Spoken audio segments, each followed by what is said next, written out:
Hello po mga kababayan, si Dante Maravillas, Bicolano vlogger, broadcast journalist from Albay.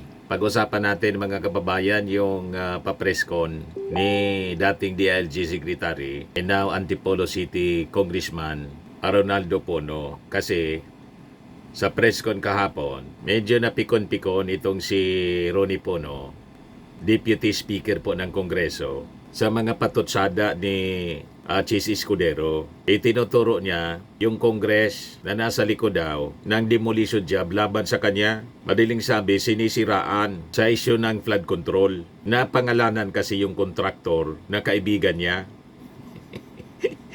Na inamin naman po ni Chis Escudero na tumanggap siya ng donation, 30 million pesos noong eleksyon. Pero wala niya kung ginawang tulong dyan sa mga corner na kontrata. Poncio Escudero ay naging Poncio Pilato si Escudero. Palitan natin yung pangalan niya, no, ni Chis Escudero. Palitan natin ng Poncio Escudero. Nagugas kamay mga kababayan. Sabi nga natin, sino maniwala na hindi niya tinulungan? Siya lang yung tinulungan. Siya walang tulong na ibinigay doon sa kanyang kontraktor para makorner yung mga flood control projects. Anyway, so itinuturo niya somebody sa Congress niya yung nasa likod ng demolition job. Medyo napikon-pikon si Deputy Speaker Ronnie Pono. Pangalanan mo anya. Huwag ka niya masyadong kabahan. Yan. Huwag na siya masyadong kabahan. Pono gives friendly advice to Escudero amid contractor controversy. Enough is enough niya on demonization of House regarding budget. Yan po si Ronnie Pono. Tama naman po mga kababayan yung mga sinasabi ni Ronnie Pono. Kailangan talaga huwag generalization. Anong kinatatakot niya? Kung talagang totoo nang nasa likod yung Kongreso, sino? Yan sabi dito, Deputy Speaker Antipolo City 1st District, Representative Ronnie Pono has advised Senate President Francis Chis Escudero not to get rattled by the online attacks against him. Huwag na siyang masyadong kabahan siguro sa mga online. Ang tingnan natin yung talagang ano ang totoo. This as Escudero claimed there was a demolition job daw laban sa kanya. So he may be unseated ahead of February 2026. The House of Representatives is expected to file a new impeachment complaint against Vice President Sara Duterte by that time. So after the 1-year bar rule set by the Supreme Court, Escudero is being linked to a contractor in the 545 billion pesos flood control project controversy. Kaya sabi po ni Congressman Deputy Speaker Ronnie Pono, hindi ko alam kung sino yung tinututok niya or sino tinuturo niya. At saka hindi ko alam anong demolition job ang sinasabi, dahil kung yung binanggit niya, yung mga lumalabas sa Facebook na kontratistang nagko-contribute daw, major contributor sa kanyang kampanya. Sabi ni Pono, yung masama yung pagka-blanket, yung pagka-blanket na sinisiraan sa Kongreso, lahat kami tinatamaan. Kaibigan ko si Senator Chis, pati pa ako nadamay na naman sa akusasyon. Huwag nating lalahatin. Siguro banggitin niya kung sino yun para at least magkasagutan sila, para niya magkaayos na sila. Tama, hindi yung puro parinig po, pasaring. Be man enough, kabayang Chis Escudero. Sino ba talaga? Si Speaker Martin? Pangalanan mo na si Speaker Martin kung talagang nanggigigil ka kay Speaker, kasi sa paniwala ng mga kalyado ninyo, si Speaker, malamang siyang successor ng ating Pangulong Bongbong. Di ba? Si Speaker po, sige lang ang trabaho. Ipaliwanag mo pala kung ano yung sadya mo doon sa nahuli cam. nung pumunta ka sa Congress. Huwag mo lang sabihin na may pinapakalat. O ngayon, ang tanong, yung pinapakalat ba na nahuli cam? Totoo ba yon? At kung totoo, ano yung sadya po ninyo? Konektado ba yon sa bycam insertions? Yan o. Si Chis Escudero. Napakarami na dapat pong ipaliwanag. Kaya hindi na nakapagtataka kung bakit sa result ng Okta Research, talo na ni Speaker Martin Romualdez ng Kongreso ang ratings po ni Chis Escudero. First time, sabi ng mga analyst, sa history ng Congress. Dati lagi pong kulilat yung Congress. Ngayon, pati si Sara Duterte, talo na sa ratings. Mga kababayan, ni Speaker Martin, yan o. Pangalawa sa ating Pangulo, pataas ng pataas sila, pabagsak ng pabagsak o. Pasadsad. O, di ba? O, ngayon, sa issue ng flood control investigation, sabi ni Pono, dapat niya simulan sa Kongreso yung investigasyon dahil may mga kongresista na maaring ituro. Ako tingin ko, mag-uumpisa ang investigasyon dito sa Kongreso. First, allow our internal rules and our internal discipline to work. Suportado ng ating Pangulong Bongbong Marcos ang pagpapaimbestiga mga kababayan. O ngayon, naglabasan na po yung baho. O di ba? Sincero yung ating Pangulong Bongbong Marcos na labanan ng korupsyon at pang-aabuso po. Malapit na nasimulan ang investigasyon ng Congress. Malamang may mga congressmen din na nasangkot. O di ba? Hindi lang mga senador. Ang sabi ni Senator Joel Villanueva, wala niyang sangkot yan na mga senador. A day after, biglang lumabas yung balita na link kay Chis Escudero, yung isa sa kontratista na kumurner ng bilyon-bilyong kontrata. Taga Sorsogon. Sumabog sa pagmumuka ng Senado yung issue mga kababayan sa flood control. You see? O ngayon, hindi lang yan yung naging topic sa press con. Mga kababayan ni Deputy Speaker Pono, nabanggit din po yung tungkol sa Chacha. Yan o. Chacha, revive. Marcos, this time, won't oppose it. Dapat talaga mag-chacha na po, mga kababayan, para mag-unicameral na lang po tayo. Balik tayo sa unicameral kasi wala na po, nasira na yung Senado. Sabi ko nga po sa inyo, nung panahon, kagalang-galang yung mga senador natin. Pero ngayon po, kasumpa-sumpa na. Ilan na lang po ang mga matitino. Minority na lang po sa ating mga senador ang matitino. Karamihan po, mga bulok ang ginagawa. O diba? Kaya tama ito. Isulong ang constitutional or charter change, mga kababayan.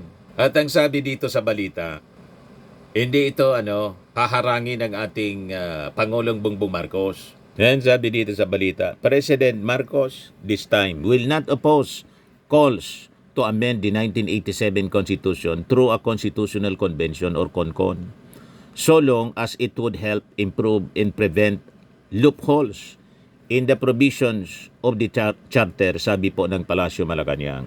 Ito'y kasunod ng naging privilege speech ni House Deputy Speaker Ronaldo Pono noong Monday na nagsabi na historical experience na in evolving exigencies of governance forced lawmakers to consider charter change or amending the Constitution.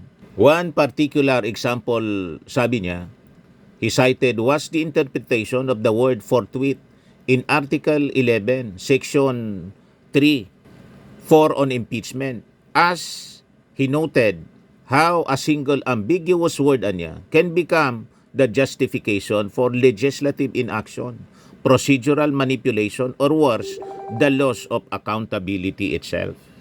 O, di ba? Iyan sa kagagawa ninyo. yan sa Senado. Yan tuloy, naisip ng ating mga congressmen na isulong ang isang charter change. At sabi ni Ronnie Pono, it will be forthwith. Walang delay. Isama na ninyo po ang dissolve, i-abolish na ninyo yung Senado para tapos na yung problema natin. Hindi na nakakatulong yung ating Senado. Napasok na ng mga liko ang pag-iisip. Di ba? Na pati forthwith, hindi na maintindihan. Pero noong i-expose ng ating Pangulong Bongbong Marcos yung mga sangkot sa flood control projects, mga sangkot na mga contractors, biglang nagpaliwanag, nagpa-press con si Chis Escudero, forthwith. At diretso na nag-deny forthwith. You see? Nang magdesisyon na ang konstitusyonal daw, yung Supreme Court, sa articles of impeachment laban kay Sara, biglang naisip nila mag-convene forthwith at i-dismiss forthwith. Lang kinontra ni Tito Sen ng minority na archive pa rin forthwith. Ganon ang pag-iisip ng majority sa ating mga senador. Kaya dapat yan i-abolish na forthwith. So sabi dito sa balita, Palace Press Officer Claire Castro herself, a lawyer, noted that the framers of the 1987 Constitution had already made its definition and provisions clear, arguing that any perceived ambiguity is sometimes muddled to favor certain interests. But if amendments will lead to improvements in clarity to prevent any provisions in the Constitution from being exploited, the President will not oppose it. So sabi po ni Deputy Speaker Ronnie Pono, amending the Constitution might just be the key to finally stopping competing factions from running to the Supreme Court in every dispute, sabi po ni Pono. Sabi niya, we need to correct and update the Constitution by holding a CONCON so that many of the disputes we see in front of us would not have been here or can be avoided in the future. So, suportahan natin mga kababayan ang charter change at isama natin sa pagbabago ng ating konstitusyon yung pag-abolish ng Senado. Kasi wala na pong pakinabang ang majority ng ating mga senador. Hindi na po sila senator ng bayan, kundi Duterte senators. Proud na proud pa sila. Tawaging Duterte senators habang sumusweldo from the taxes of the Filipino people. Di ba, nakakasuka ang ganyang uri ng mga senador. Nanalo kasi popular. So hindi dapat mangyari na dahil popular, uupo bilang senador na wala man pakinabang yung ating mga mamamayang Filipinong sumusweldo sa kanila. Panoorin natin yung press con ni Ronnie Pono, Deputy Speaker mga kababayan kahapon. Alam niyo, this is a very historic time for our country, for me. The 20th Congress is walking into a hailstorm of problems. We are walking into a number of severe disputes between the two houses of Congress. We are walking into many controversies that have been brewing over the past couple of years. And we are coming in the aftermath of a national election that showed us, elected officials, that the minds of our people are changing, that they are becoming more vigilant about the things that happen in government. We are also walking into a period of severe division in our country. I think at no other time have we seen different groups, different political groups, so seriously aligned against one another that the national agenda is always being affected by these factors. I have talked to our members in the National Unity Party, and we have come together to try to address many of the issues that we face today. And we try to address the root causes, not just the things that we see in front of us. We try to figure out why all of these things are happening. One of the things that we have found is that there are constant cases being filed in the Supreme Court which have to do about interpretation of constitutional provisions. You know, everybody has been saying for the past 20, 30 years that the Constitution needs a lot of correction already. Because the Constitution was first drafted for a unicameral government, unicameral legislature. But towards the end of the Constitutional Convention, there was a sudden change to a bicameral legislature. However, many of the provisions in the Constitution remained as provisions for a unicameral legislature. And so this has led to a lot of problems over the many decades past. There's always been disagreement about whether votes should be joint or separate, whether the Constitution meant this or that. There are other things that have cropped up because of modern issues such as the West Philippine Sea. And our Constitution has not been flexible enough to address all of these issues. So instead of diving into the controversies that beset all of us, we believe that the best course of action is try to attempt a solution at the root cause of this. We believe that if we correct and update our Constitution now, that many of the disputes that we see in front of us would not have been here or can be avoided in the future. Little things like the meaning of certain words, you know, always cause disagreement and confusion among everyone. So nakakahiya sa ating mga kababayan, ang lagi natin pinag-aawayan ay kung anong ibig sabihin ng isang salita. Siguro naman iisa lang diksyonaryo yung sinusundan natin lahat. Kung bakit napakaraming kahulugan ng isang salita na ating babanggitin, ay hindi nila siguro naiintindihan. So para mawala na lahat itong mga alinlangan na ganito, naisip namin na magpaandar na tayo ng isang constitutional convention. Bakit constitutional convention at hindi constituent assembly katulad ng mga panukala ng iba naming mga kasama dito sa Kamara? Ang constituent assembly, dagdag trabaho sa congressman at sa senador. In other words, sa ibabaw ng lahat ng ginagawa naming mga trabaho, nakikita nyo naman, inuumaga yung Congress dito kuminsan, kakatalakay sa mga panukalang nasa harap namin. Kung dadagdagan nyo pa yan ng mga paggamot ng mga problema sa konstitusyon, wala na talagang mangyayari dito. Hindi matatapos yung karamihan na napaka-importanting trabahong gagawin. Sa budget lang nakikita natin pag may budget deliberations dito, di ba? Lahat tayo dito ay inuumaga. At yan wala pa masyado nagtatanong. Ngayon sa panahon na ito na ang daming mga tanong tungkol sa ating mga budget, siguro asahan nyo na magkakapuyatan tayo sa mga darating na buwan. Kung patungan nyo pa yan na mga panukala ng pagbago sa ating saligang batas, ay talagang wala nang mangyayari. So para hindi maantala yung pagbabago na kailangan natin sa saligang batas at hindi naman matabi yung mga trabaho natin dito sa legislatura, naisip namin mag-constitutional convention na tayo. At diyan siguro ay maaari tayong kumuha ng mga bagong mga mamumuno at namumuno sa ating mga distrito, yung mga taong talagang sagad sa pag-aral sa ating mga batas at saligang batas. At sila na siguro ang tutulong sa atin magdala sa ngayong panahon ng mga dapat ipasok sa ating saligang batas. So yan ang rason kung bakit gagawin namin yung panukalang yan na magkaroon ng Constitutional Convention at yan gagawin namin forthwith. Ready ba? Forthwith, mga kababayan. I-support natin ang Constitutional Convention para i-revise yung ating konstitusyon, mga kababayan. Para ma-address natin ang mga kaguluhan at hindi pagkaka-inintindihan. Pati yun forthwith. Naging iba-iba na po yung kahulugan. Kailangang linawing mabuti. Nasabi nyo na while the forthwith was intended to signal urgency and mandatory action, its implementation has been repeatedly delayed, sidestepped, or redefined.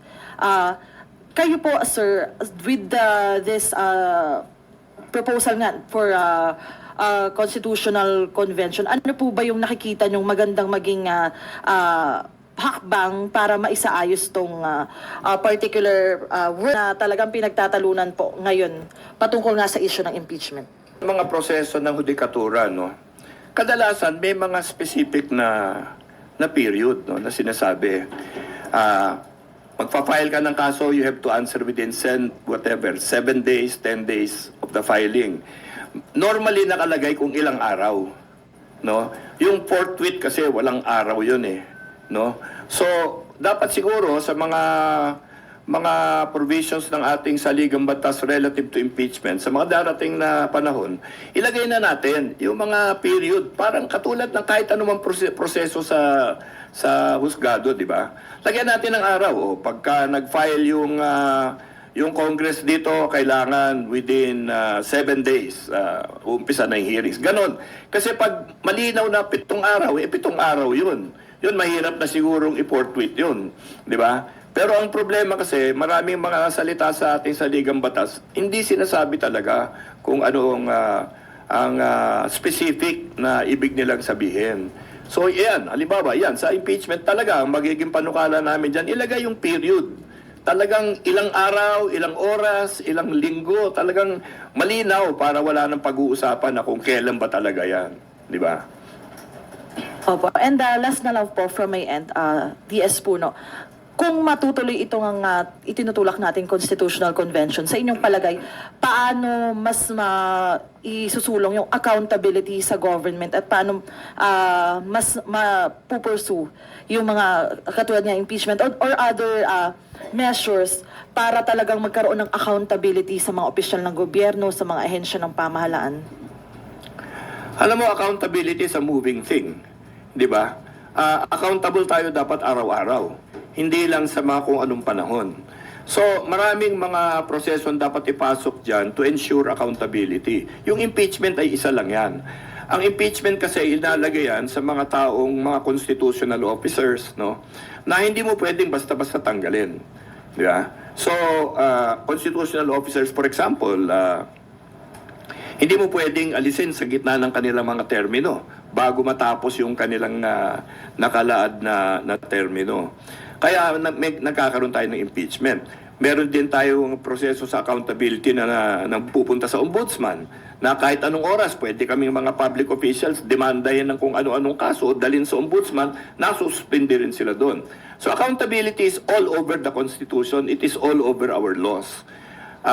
I think that accountability is best served by people who demand it. No? Kasi kahit na may posibilidad na magkaso ka sa taong gumagawa ng hindi tama, kung hindi ka magkaso, hindi accountable yun. Kahit nandiyan yung proseso na will allow you or enable you to demand and expect accountability, kung hindi mo naman itulak yung proseso, wala rin mangyayari. So, nasa ating mamamayan din yan na dapat gising sila, makikita nila yung nangyayari sa kanilang mga paligid at lalong-lalo na sa kanilang mga pamahalaan. Kasi accountability has many levers, no, that you can pull. And sa tingin ko, kung gising ang tao, accountability is going to be really safeguarded, no? Ang pinanggagalingan po ay kasi 'di ba with the recent Supreme Court ruling, may mga nagsasabi na parang mas mahirap nang mapanagot yung ating mga opisyal. So sa inyong palagay po ba, kung maiko-correct yung mga nababanggit nga po nating malabong parte ng Constitution, mapapadali na ulit or mas magiging malinaw, mas mabilis yung proseso ng pagpapanagot sa ating mga opisyal na nagkakasala sa batas? Yung accountability issue, wala naman issue dyan sa ombudsman, halimbawa no? Wala kang naririnig na nakakalusot doon. Siyempre, unless nagkandaloko-loko yung investigasyon, di ba? Pero ang ating impeachment kasi dahil nga sa malabo yung pagpapabigkas ng salita ng ating saligang batas, talagang hindi mo alam kailan ang deadline nito. So gulong lang ng gulong ang proseso. Tanong dito, tanong dyan, palit dito, palit dyan. Kaya nagkakaroon ng pakiramdam na, teka muna, parang hindi na yata nagkaka-accountability dito, puro prosesong pinag-uusapan. Di ba? Nagtatalo tayo, hindi sa kung anong kasalanan o hindi kasalanan, kung hindi kung ano yung paraan at hindi paraan. No? Which hindi naman yan ang intensyon dapat. At tingin ko hindi yan ang talagang binalak ng ating mga gumawa ng saligang batas. So ayusin natin yan para wala na lahat itong mga alinlangan na ganito. Kita mo, dahil sa kagagawa ninyo dyan sa Senado, isusulong tuloy mga kababayan ng Congress yung charter change. O, di ba? Ito yung mga consequences ng mga mali ninyong aksyon. Yes, sir. Sir, the public has always been suspicious of all attempts to amend the Constitution. Paano nyo po makukumbinsi yung public and even your counterparts in the Senate na kailangan na po ito ngayon? Alam mo, yung suspicion na sinasabi natin, sa tingin ko, iilan lang yan eh. Yung suspicion ng isa na i-abolish yung Senate. Yung isang suspicion na babaguhin ng term of office para maka-perpetuate in office yung mga tao. Diba? Ganun lang yan eh. Wala naman sigurong suspicion na gagalawin yung economic provisions. Wala naman sigurong suspicion na aayusin mo yung territorial provisions. Doon wala tayong problema doon. Doon lang tanan kaka-problema. Ngayon, kayo ba, meron ba kayong problema kung magka-change in term of office? Siguro wala naman kasi hindi naman kayo mga opisyal, di ba? Wala naman kayong term of office. Kayo, ang term of office nyo nandun sa mga stasyon ninyo. Ang nagkakaalinlangan na ganyan, yung mga nasa pwesto, di ba? So, kumbaga, para sa akin, may pagka-self-serving, ano ha? Pero ganun pa man, that's a reality, katotohanan yan, dapat natin harapin yan. Ako, personal, no, hindi naman ako nag-iisip na dapat gawin natin unicameral. Kasi nandito ako sa bicameral legislature eh. Diba? Sa tingin ko, okay ito. Ngayon, kung yan ang magiging decision ng ating CONCON later on, eh, tatanggapin ko. Pero hindi ako naghahabol ng kung ano-ano. Kaya hindi ako natatakot. Alam niyo yung mga term of office, alam mo siguro, hindi naman tayo tatanda hanggang 100 kagaya ni Senator Enrile. So, hindi naman ako nag-iisip na para palawakin yung term of office. Pero ganun pa man, dapat tanggapin natin mga alinlangan yan ng mga tao na kailangan natin pumabor dito sa desisyon natin para sa CONCON. Ang sa akin ganito, pumapasok kami dito, dala namin ang panukala para sa Constitutional Convention. Wala kaming iniisip na specific na amyenda na gustong gawin. Ang proseso na gagamitin natin is, sa tingin ko, dapat katanggap-tanggap sa lahat. Alam niyo yung CONCON, dalawang steps yan eh. Unang-una, kailangan magkaroon ng joint resolution calling for a constitutional convention. Yung joint resolution na yan, kailangan yan is 2/3 vote. So, 2/3 vote dito sa House of Representatives at 2/3 vote sa Senado. Hindi ipagsasama yan, separate voting. Pag natapos na yan, magkakaroon tayo ng batas. Magkakaroon ng bill implementing law para sa Constitutional Convention. Anong ilalagay doon? Ilalagay doon kung ilan ang miyembro ng Constitutional Convention, saan sila kukunin, mga distrito ba yan, mga appointed ba yan, ganon. Ano yung mga magiging order of business ng Constitutional Convention? Di ba ilalagay mo ngayon doon? Sino ang gagawa ng order of business? Paano i-desisyonan lahat ito mga to? Rules of the House, in other words. Gagawa rin nun. So maraming pamamaraan sa tingin ko pagdating natin dun sa paglaad ng batas sa pagtatag ng Constitutional Convention na maaring lagyan ng safeguard para hindi mag-nervyos yung mga senador na ma-abolish sila or mag-nervyos yung gusto magpresidente na magpe-perpetuate in office yung mga ibang nandiyan na sa pwesto. Para mawala na yon kasi sila naman siguro gusto lang naman nila matuloy yung kanilang pagsaserbisyo at paglingkod sa ating mga kababayan, which is okay naman yon. That's a fair motivation to have. Pero kami dito na naglalapit nitong Constitutional Convention, ang iniisip ko, basta ang sa amin, dapat magkaroon ng Constitutional Convention. Ang gusto lang namin ayusin dito, yung yung mga vagueness, ambiguities, at yung mga hinakalimutan na banggitin dito sa ating saligang batas. Yung mga bagay na pagpapapalit ng form of government, etc., wala kaming planong ganyan at wala kami iniisip na ganyan. I'm sure maraming magkakaisip ng ganyan. Pero kung gusto ng Senado or kung sino man opisyal dito sa House, kahit saan, na limitahin nila yung mga pag-uusapan ng Constitutional Convention, siguro pwedeng pag-isipan yan. Para makagawa tayo ng isang batas, implementing law, pag na-call na yung Constitutional Convention, na makakasiguro ang lahat na yung convention na yan ay hindi tatalakayin yung mga hindi dapat, yung mga ayaw ng ating mamamayan na kanilang pag-usapan. So, paano yan? Hindi pa natin alam kasi siyempre dadaan pa yan sa maraming pag-uusap. Pero sa tingin ko may paraan kung paano natin gagawin yan. Doon tayo pupunta matapos natin makumbinsi lahat na magpatawag tayo ng Constitutional Convention. Di ba? Kung paano at anong gagawin pagkatapos nun, tsaka na lang natin pag-usapan. Ngayon, kung doon sa batas hindi nagkasundo kahit sino, hindi matutuloy yung Constitutional Convention. So para sa akin, unahin natin ito, gumawa muna tayo ng joint resolution to call for a Constitutional Convention, mag-agree sana yung Senado, doon na lang tayo magtalo sa mga proseso na gagamitin pag natuloy na yung Constitutional Convention. O ngayon, naitanong din sa press con mga kababayan kay House Deputy Speaker Ronnie Pono yung naging challenge ni Sara Duterte. Nailabas din daw yung mga travel documents kasi di ba hinanapan ng trabaho itong si Sara Duterte. Nag-deny na ano nga yung sinasabi nila na habitual absences ko. Saan anya?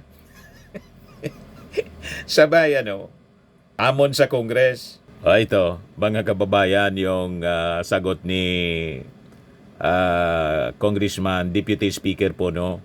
Statement ngayon si Vice President Duterte, ang sabi po niya, ilabas din siguro nila yung travels ng mga members ng House of Representatives bago sila magtuturo ng mga tao na constant travel. As Deputy Speaker po, how will you reply to that statement? Agree ako. Lahat tayo. Maglabasan tayo ng travel. May dalawang klaseng travel, official travel at personal travel. Yung personal travel, hindi binabayaran ng gobyerno. Official travel, binabayaran ng gobyerno. Personal travel, nandyan sa leave mo. 'Di ba? Sa personal na oras mo. Kasi siyempre, lahat tayo, may katungkulan tayong may oras na nandyan sa opisina. May official, may personal travel. Labas natin. Official travel, labas. Kung gusto nila, pati personal. Ako, payag ako. Pero, wala naman sigurong natatakot yan. So, dito sa Congress. Well, dito naman lahat, nakikita nyo. So, kung meron man nagbabiyahe, yun, sasabihin ko lang, sige, labas natin lahat. Official travel, labas natin lahat. O, tapos ihambing natin yon sa actual travel. Kasi kung yung ito official travel, ito lang, ang personal travel mo, ganun kalaki, ginawa mo ba yan on your own time or yung sa oras na binabayaran ka ng sweldo? Diba? Gawan lang natin ng forma, papirmahin natin lahat. Ako, mauna ako, magpapile ako. Nung travels nyo? Hindi, labasan kami ng dokumento kung sino anong travel namin. Opo, sir. Oo, payag ako. Okay, sir. Sir, last... Ano ngayon, maglabasan daw? Cool? Sigurado mga kababayan, itong hamon ni Sara, para din yun yung bloodbath, dismissal. Di ba pa? Anyway, isupport natin po itong charter change at isama natin sa dapat na laman ng tsatsa yung pag-abolish ng Senado. Kasi lugi tayo po dito sa ating mga senador. Hindi man naglilingkod sa ating bayan, kundi sa mga Duterte man lang po naglilingkod. At proud pa sila na tawaging Duterte Senators. Sa mga naghanap ng malinis and spacious fitness gym, pumunta lang po kayo sa aming Colossal Fitness Gym. We also offer Grab Car Rental with our brand new 2023 model ng Toyota Innova. We also accept booking for those who are planning to travel via PAL, Cebu Pacific, and other airline companies, local and international, and bills payment for Meralco Bills, PLDT, Aleco Bills, etc. Ang Colossal Fitness Gym is located at 3rd floor Security Bank Building, Landco Business Park, Legazpi City, Albay. For inquiries, look for Chilon Maravillas. Contact number 0966-802-0949. Yan yung aming Innova. Lagi na pong matao sa amin. Pati mga foreigners po, tingnan ninyo, mga British tourists sila. Ang lalaki ng katawan na, mga kababayan, nag-gym sa amin. Ito naman po, Indian National. Ito mga mga European sila. Ito naman yung bago naming product na binibenta online, Eye Glow Serum.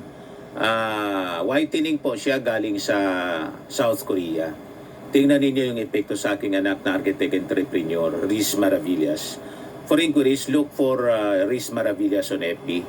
Ito naman po, Firmax Firming and Lifting Cream. Pinapahid po sa mga pulses and affected area. Mainam po ito sa mga pains at paninigas ng mga kaso-kasuan. Ito po, Automax Radiant Serum. Sa mukha naman yung application. Anti-aging po siya. You will look 10 years younger than your age. Ito naman po yung bago naming binibentang product online. I am worldwide amazing pure organic barley powdered drink mix from Australia. Endorsed by actress Maritone Fernandez, isa pong cancer survivor. Pwede kayo mga kababayan na magnegosyo nito. Maging online seller po.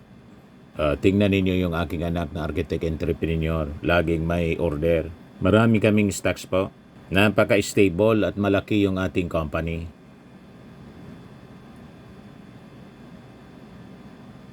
Tingnan niyo po ang mga distributors, mayayaman, mga bata pa.